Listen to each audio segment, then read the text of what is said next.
First up right now at 5, all eyes on Governor Ned Lamont's nomination. Thank you for joining us tonight. I'm Mark Sinny. And I'm Erin Connolly. Marissa Gillette, the chairman of PURA, was grilled for about 5 hours today, and the vote still has not been taken, but she is expected to be approved. Now, as we've been reporting for quite some time, there's been a lot of controversy over this, and today more fireworks. Democrats are accused of creating a back-end deal to get Chairman Gillette over the finish line.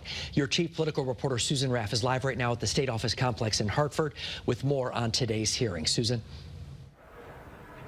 Mark, what a day it has been. We were expecting there to be tense moments inside the hearing today. In fact, that hearing before the Executive Nominations Committee is still going on, although we did get a chance to speak to Chairman Gillette. She was on the hot seat for almost 5 hours today, being grilled by lawmakers. We are told right now, though, the testimony has changed somewhat, and there are those who are supporting her.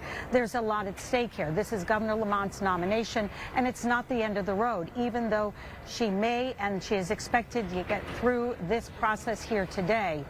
She still has to be approved by the General Assembly. We heard a lot of testimony in there, and she was being questioned about things like the public benefits charge and why our electric rates are so high.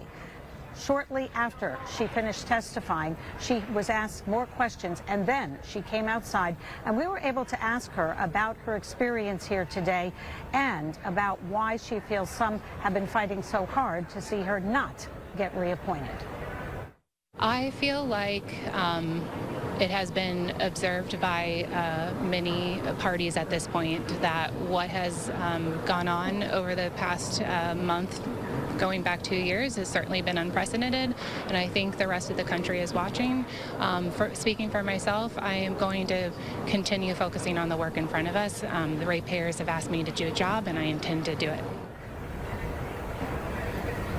Now, Democrats are in the majority party, and they have more Democrats on this particular nominations committee, but they were concerned about one particular senator, and that is John Fonfara.